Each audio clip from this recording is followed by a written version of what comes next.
রাসূল সাল্লাল্লাহু আলাইহি সাল্লাম বললেন, তিন শ্রেণীর মানুষ জান্নাতে যাবে, তার এক শ্রেণীর মানুষ আল্লাহর ভয়ে কাঁদে। যে আবু হুরায়রা রাদিয়াল্লাহু তাআলা আনহু বলেন, রাসূল সাল্লাল্লাহু আলাইহি সাল্লাম বলেছেন, লাইসা শাইউন আহাব্বা ইনদাল্লাহি মিন কাতরাতাইনি ওয়া ফারাইনি, দুইটি বিন্দু ফোঁটা আল্লাহর কাছে যত প্রিয়, দুইটি দাগ চিহ্ন আল্লাহর কাছে যত প্রিয়, পৃথিবীর কোনো কিছু আল্লাহর কাছে তত প্রিয় নয়।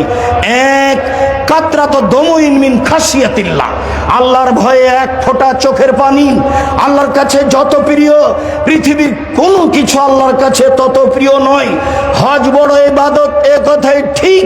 হজ কবুল হলে মানুষ হয়ে যায় সেই দিনের মতো যেদিন তার মা তাকে জন্ম দিয়েছে, নিষ্পাপ হয়ে যায়। এরপরেও এই ইবাদতটি আল্লাহর কাছে অত প্রিয় নয়। এক ফোঁটা চোখের পানি আল্লাহর ভয়ে আল্লাহর কাছে যত প্রিয়। এরপরে আল্লাহ রাসূল বললেন যে এক ফোঁটা গায়ের রক্ত যুদ্ধে নেমে গিয়ে কেটে গেছে, ফেটে গেছে, এই রক্ত আল্লাহর কাছে যত প্রিয়, পৃথিবীর কোনো কিছু আল্লাহর কাছে তত প্রিয় নয়। তিন, যুদ্ধে নেমে কেটে যাওয়া দাগ, ফেটে যাওয়া দাগ, এই দাগ আল্লাহর কাছে যত প্রিয়, পৃথিবীর কোনো কিছু আল্লাহর কাছে তত প্রিয় নয়।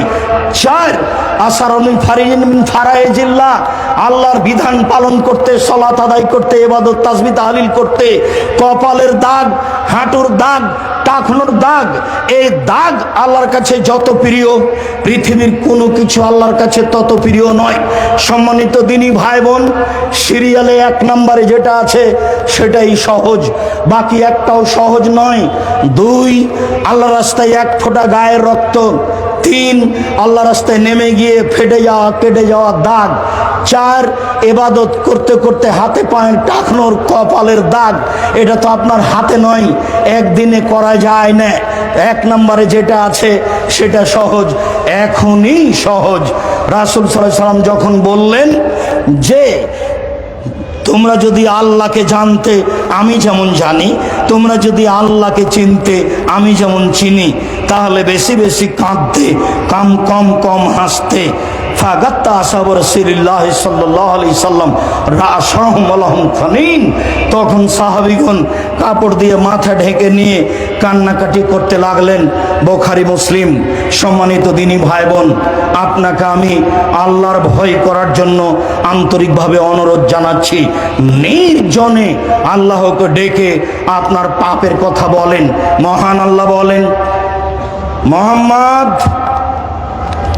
ফাইদা ফারাগতা ফানসাব ওয়া ইলা রাব্বিকা ফারগাব, যখন আপনি দুনিয়াবি কাজ থেকে অবসর হবেন তখন আপনি কঠোর শ্রমে আত্মনিয়োগ করুন, আর আপনি আমাকে যা বলবেন তা বিনয়ের সাথে কান্নাকাটি করে বলুন, বিনয়ের সাথে কান্নাকাটি করে বলুন।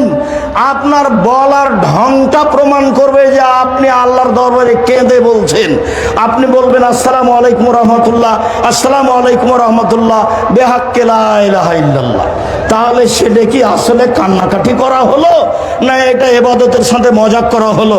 আপনাকে আমি কষ্ট দিতে আসিনি, আপনি আমার দিনী ভাই, আপনি আমার দিনী বোন, আপনাকে কষ্ট দিয়ে আমি কিছু করতে চাইনি।